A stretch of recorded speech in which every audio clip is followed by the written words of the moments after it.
Hello students, दी genius के official YouTube channel पर आपका स्वागत है। आज हम आपके लिए इलेक्ट्रिकल मशीन के कुछ क्वेश्चन लाए हैं जो आज आपके एग्ज़ाम के लिए बहुत ही इम्पोर्टेंट है।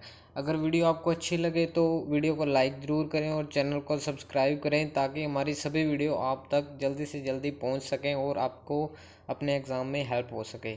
तो चलिए स्टूडेंट्स स्टार्ट करते हैं फर्स्ट क्वेश्चन से। फर्स्ट क्वेश्चन क्या कह रहा है? In a lap winding DC machine, number of conductors are 100 and number of parallel paths are 10.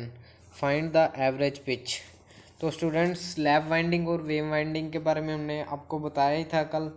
तो जो लैप वाइंडिंग होती है उसमें आपके नंबर ऑफ पैरेलल पाथ्स होते हैं इक्वल टू पोल्स, और जो आपकी वेव वाइंडिंग होती है उसमें आपके नंबर ऑफ पैरेलल पाथ्स होते हैं इक्वल टू 2।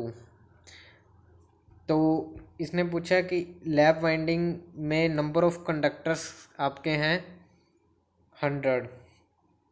तो नंबर ऑफ कंडक्टर्स आपका हम जेड से डिनोट करते हैं, तो नंबर ऑफ कंडक्टर्स आपके 100 हो गए। तो और नंबर ऑफ पैरेलल पाथ्स आपके 10 हो गए। तो स्टूडेंट्स याद रखिए कि जो एवरेज पिच का फॉर्मूला होता है वो जो एवरेज पिच का फॉर्मूला होता है वो आपका होता है Z/P। तो जैसा कि इसने बताया हुआ है कि लैप वाइंडिंग है और नंबर ऑफ पैरेलल पाथ 10 है, तो आपका पोल्स क्या होंगे? नंबर ऑफ पैरेलल पाथ्स के इक्वल होंगे। तो आपको इसने कंडक्टर नंबर ऑफ कंडक्टर तो दिया ही हुआ है, तो 100 अपॉन में नंबर ऑफ पैरेलल पाथ 10 है, तो आपके पोल्स भी कितने होंगे? 10। तो स्टूडेंट्स इसका डायरेक्ट आंसर आ जाएगा 10। ऐसे छोटे छोटे न्यूमेरिकल यूपीपीसीएल आपके और सभी आईटीए एग्ज़ाम में पूछे जाते हैं, तो आप ऐसे छोटे छोटे न्यूमेरिकल्स को ज़रूर करके जाएं। तो चलिए स्टूडेंट्स नेक्स्ट क्वेश्चन पे चलते हैं। नेक्स्ट क्वेश्चन है आपका, lap winding is preferred for which type of machines. तो उसने पूछा है कि लैप वाइंडिंग किस तरह की मशीन के लिए प्रेफर की जाती है।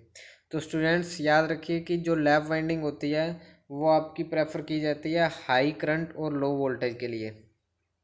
ठीक है स्टूडेंट्स, कल हमने आपको बताया था कि ये हमारी वोल्टेज और करंट के अकॉर्डिंग क्लासिफाइड होती हैं लैप वाइंडिंग और वेव वाइंडिंग। तो नेक्स्ट क्वेश्चन पे चलते हैं हम। नेक्स्ट क्वेश्चन है आपका, wave winding is preferred for which of the following rating. तो इसने पहले तो लैप वाइंडिंग के बारे में पूछा था, अब हमारा क्वेश्चन है कि वेव वाइंडिंग कौन सी तरह की मशीन के लिए प्रेफर होती है। तो वेव वाइंडिंग होती है आपकी लो करंट एंड हाई वोल्टेज के लिए प्रेफर्ड होती है। ठीक है स्टूडेंट्स, से याद रखिए क्वेश्चन आपके एग्जाम के लिए बहुत ही इम्पोर्टेंट है।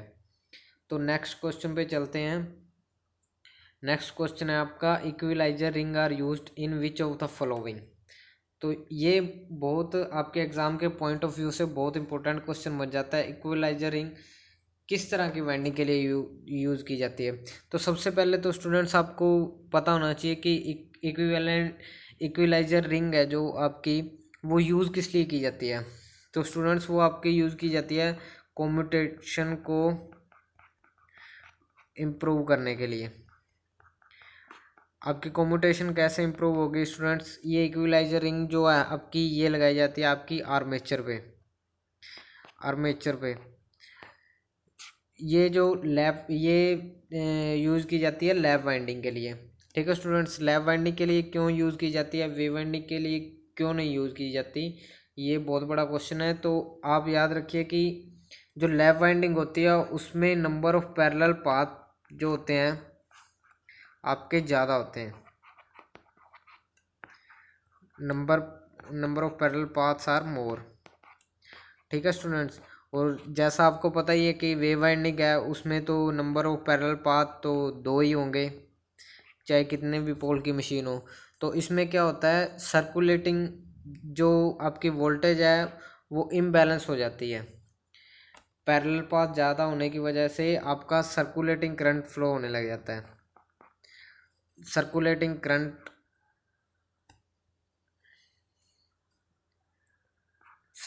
करंट फ्लो होता है आपका।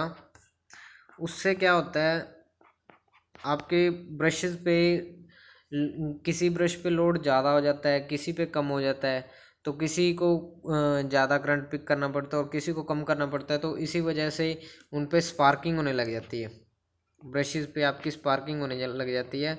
उस सर्कुलेटिंग करंट को रिमूव करने के लिए आपकी इक्विलाइजर रिंग यूज़ की जाती है, और ये यूज़ की जाती है आपकी लैप वाइंडिंग में। तो स्टूडेंट्स नेक्स्ट क्वेश्चन पे चलते हैं। नेक्स्ट क्वेश्चन है आपका, in a 2 pole lap winding DC machine the resistance of one conductor is 2 ohm and total number of conductors in 100, find the total resistance. ठीक है students, तो ये छोटे छोटे न्यूमेरिकल आपके एग्ज़ाम में आने के चांसेस बहुत ही ज़्यादा रहते हैं। तो आप एक फॉर्मूला याद रखिए, जो टोटल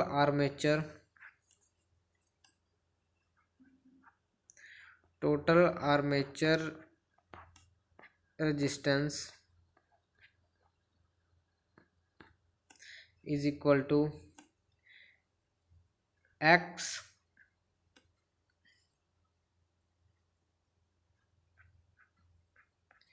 ये होगा आपका x into z upon a square. यहाँ आपका क्या है, जो x है वो तो है आपका आर्मेचर रेजिस्टेंस, ठीक है।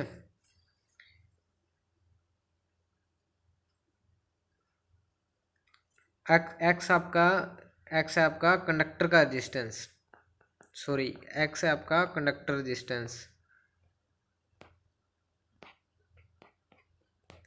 ठीक है। z है आपका नंबर ऑफ कंडक्टर्स,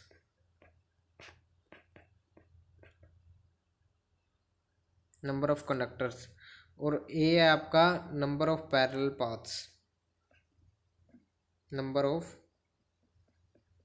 पाथ, ठीक है। तो आपको ये फॉर्मूला यूज़ करना है, मैं आपको क्लियरली फॉर्मूला लगा के बता देता हूँ। Z into x upon a square, ठीक है।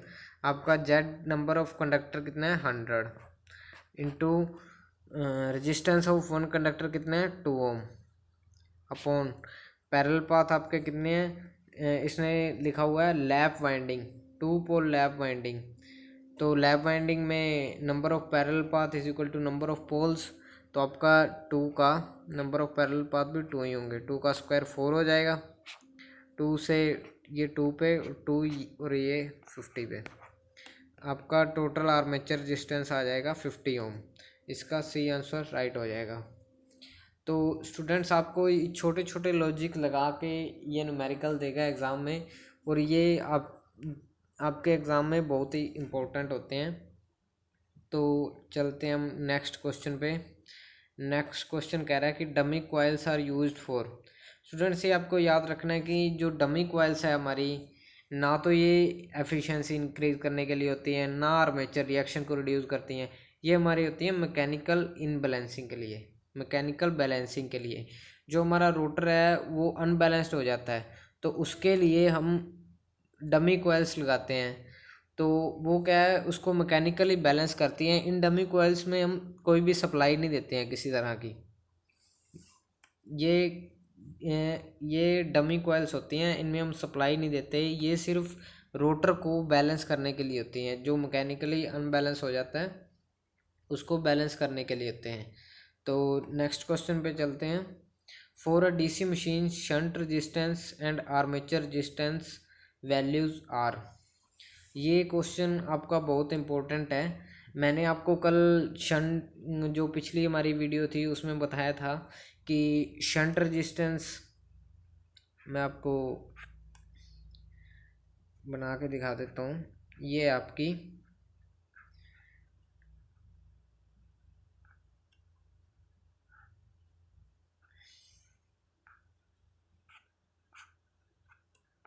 शंट मशीन, ठीक है। ये आपका शंट रेजिस्टेंस है और ये आपका सीरीज रेजिस्टेंस आर्मेचर रेजिस्टेंस है, ठीक है।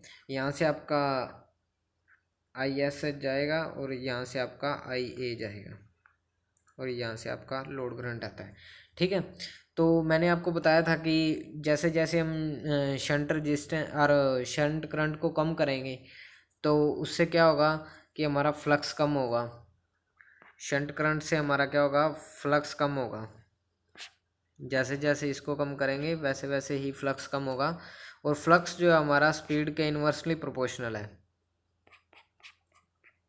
ठीक है, अगर ये कम होगा तो स्पीड क्या होगी हमारी, बढ़ेगी। तो स्टूडेंट्स इसी वजह से हमें जो शंट रेजिस्टेंस अगर हम ज़्यादा रखेंगे तो उधर कम करंट जाएगा, तो इसी वजह से हमारी स्पीड बढ़ेगी। तो इससे इसी से ही आपको आंसर मिल गया है। जो शंट रेजिस्टेंस हमें क्या रखना है, हाई। तो सीरीज रेजिस्टेंस क्या रखना होगा, लो। अगर दोनों को हाई कर देंगे तो फिर करंट जाएगा ही नहीं, दोनों में इक्वल ही जाएगा। तो हमें जो सीरीज रेजिस्टेंस होता है ना, आर्मेचर रेजिस्टेंस, उसकी वैल्यू कम रखनी पड़ती है। ठीक है, इसका आंसर हो जाएगा shunt resistance high and armature resistance लो। इसका आंसर बी बिल्कुल राइट आंसर हो जाएगा। स्टूडेंट्स आप इस डायग्राम से समझ सकते हैं, ये रिलेशन है जो ये रिलेशन आपके एग्ज़ाम के लिए बहुत ही इंपॉर्टेंट है, आपको याद रखना है। ठीक है स्टूडेंट्स, तो नेक्स्ट क्वेश्चन पे चलते हैं। Shunt field of DC generator consist of dash number of turns and dash conductor respectively.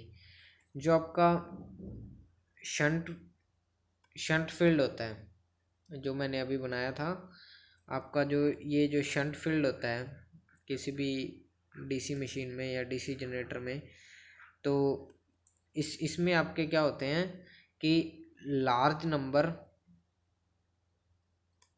और थिन आपके कंडक्टर होते हैं। लार्ज नंबर ऑफ टर्न्स होते हैं और थिन कंडक्टर होते हैं। ठीक है स्टूडेंट्स, ये आपको याद रखना है। अब नेक्स्ट क्वेश्चन पे चलते हैं। Series field consist of dash number of turns and conductor respectively. जो आपका सीरीज फील्ड है, अब ये पूछ रहा है सीरीज फील्ड में, तो सीरीज फील्ड होता है जो आपका, ये जो सीरीज फील्ड होता है, ये आपका शंट फील्ड हो गया, ये आपका सीरीज फील्ड हो गया। ठीक है, ये सीरीज फील्ड में आपका होता है लेस नंबर और थिक कंडक्टर। ठीक है, less number and thick conductor, ये आपका सी आंसर बिल्कुल राइट हो जाएगा। तो नेक्स्ट क्वेश्चन पे चलते हैं स्टूडेंट्स। नेक्स्ट क्वेश्चन है आपका, what is are the necessary condition for voltage buildup in self excited generator. जो आपका सेल्फ एक्साइटेड जनरेटर होता है उसमें नेसेसरी कंडीशंस क्या होती हैं, तो पोल शुड कंटेन रेजिडुअल फ्लक्स, ये भी चाहिए कि पोल्स के क्योंकि हम उसको एक्साइट नहीं कर रहे हैं, वो सेल्फ ही एक्साइटेड है, तो poles should contain residual flux, उसमें उसके पोल्स में रेजिडुअल फ्लक्स होना चाहिए, ये तो ठीक है। Field winding should be properly connected to the armature winding, ये भी बिल्कुल सही है कि जो हमारी फील्ड वाइंडिंग है वो आर्मेचर वाइंडिंग से कनेक्टेड होनी चाहिए। Field winding resistance should be less than critical resistance, तो ये कंडीशन भी हमारी बिल्कुल सही है। तो इसका राइट आंसर हो जाएगा ऑल ऑफ द अबोव। इसका राइट आंसर स्टूडेंट्स हो जाएगा D, all of the above. तो नेक्स्ट क्वेश्चन पे चलते हैं हम। नेक्स्ट क्वेश्चन है हमारा, no load saturation characteristics are plotted between. इसका आंसर हो जाएगा आपका no load voltage, no load voltage and field current. जो आपकी नो लोड सैचुरेशन करैक्टरिस्टिक होती हैं वो आपकी नो लोड वोल्टेज और फील्ड करंट के बीच में प्लॉटेड होती हैं। ठीक है स्टूडेंट्स, नेक्स्ट क्वेश्चन पे चलते हैं हम। The effect of dash field flux is are on main field flux is armature reaction. याद रखिएगा स्टूडेंट्स, जो आपका आर्मेचर रिएक्शन होता है, आर्मेचर रिएक्शन जो आपकी होती है वो होती है, जो आर्मेचर फ्लक्स है वो इफेक्ट करता है मेन फील्ड फ्लक्स को, इसकी वजह से होती है। तो the effect of armature flux on main field flux is armature reaction. तो नेक्स्ट क्वेश्चन पे चलते हैं। Armature flux is dash with respect to main field flux और main field poles. armature flux is dash. Armature flux is stationary with respect to main field flux or main field force. Armature flux जो होता है वो stationery होता है main field flux के। ठीक है स्टूडेंट, अगर वो स्टेशनरी ना हो तो मोटर कभी रोटेट ही नहीं कर पाएगी। ठीक है, या जो जनरेटर होगा वो कभी ईएमएफ नहीं इंड्यूस कर पाएगा, क्योंकि इनके स्टेशनरी होने की वजह से इनके जो मेन पोल्स होते हैं उनमें फ्लक्स लिंकेज होता है, तो उसी वजह से आपकी जो होती है ईएमएफ इंड्यूस होती है। ठीक है, तो cross magnetising effects which of the following. ठीक है, जो आपका क्रॉस मैग्नेटाइजिंग इफेक्ट होता है आर्मेचर रिएक्शन में, वो इसने पूछा है किसको इफेक्ट करता है। तो जो आपका क्रॉस मैग्नेटाइजिंग इफेक्ट होता है वो आपका करता है कम्यूटेशन को इफेक्ट करता है। ठीक है स्टूडेंट, ये याद रखना है, ये क्वेश्चन बहुत ही इंपॉर्टेंट है आर्मेचर रिएक्शन से रिलेटेड है। जो नेक्स्ट क्वेश्चन पे चलते हैं, demagnetisation effect which of the following. Demagnetisation effect जो होता है वो इनमें से किसको इफेक्ट करता है। ठीक है, जो कम्यूटेशन होती है स्टूडेंट्स उसको तो करता है हमारा क्रॉस मैग्नेटाइजिंग इफेक्ट। ठीक है, जो डीमैग्नेटाइजेशन इफेक्ट होता है वो एक तो उसकी वजह से जो मेन फील्ड फ्लक्स होता है वो रिड्यूस हो जाता है, और जो अगर मेन फील्ड फ्लक्स रिड्यूस होगा तो हमारी टर्मिनल वोल्टेज भी रिड्यूस होगी। तो इसका बी और सी बोथ आंसर आ जाएगा। ठीक है स्टूडेंट्स, तो नेक्स्ट क्वेश्चन पे चलते हैं अब हम। नेक्स्ट क्वेश्चन है आपका, brushes are always placed on.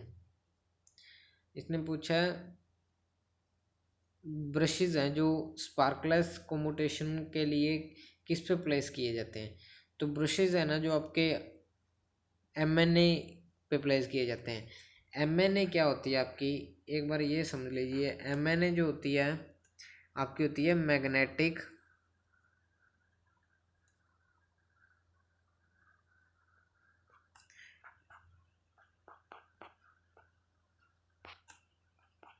Neutral axis. ठीक है, मैग्नेटिक न्यूट्रल एक्सिस। और जीएनए जो होती है ना आपकी वो होती है जियोमेट्रिकल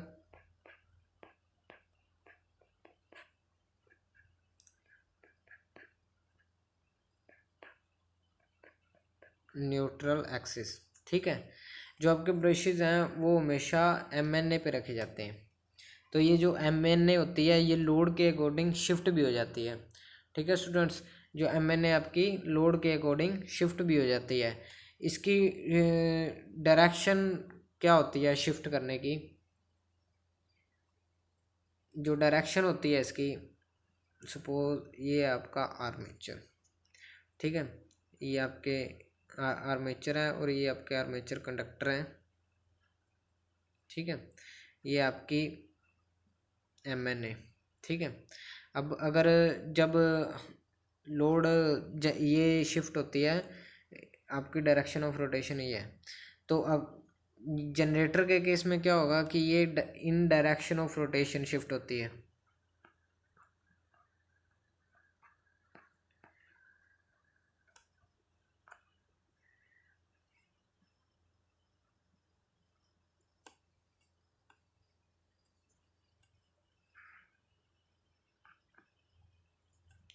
जनरेटर के केस में क्या होती है, इन डायरेक्शन ऑफ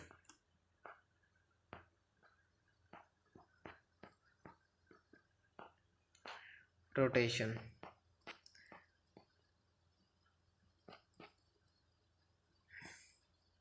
और मोटर के केस में opposite to direction of rotation.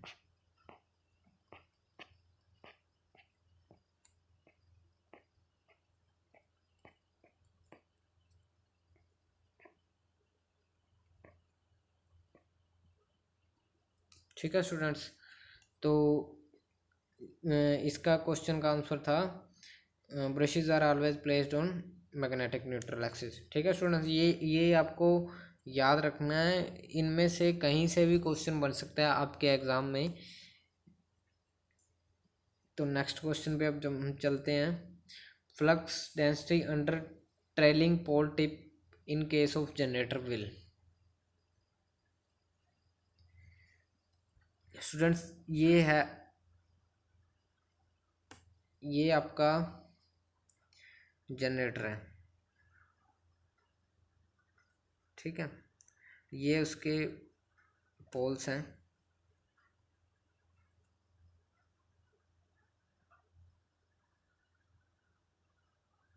ठीक है। सपोज कि डायरेक्शन ऑफ रोटेशन ये है, ठीक है। अब डायरेक्शन ऑफ रोटेशन है ये है, तो आपका ये जो पोल का ये जो हिस्सा होगा ना, इसको बोलते हैं लीडिंग पोल टिप।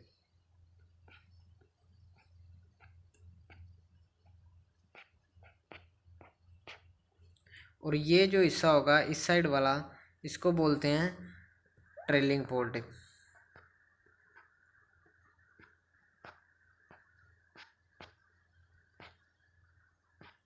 ठीक है।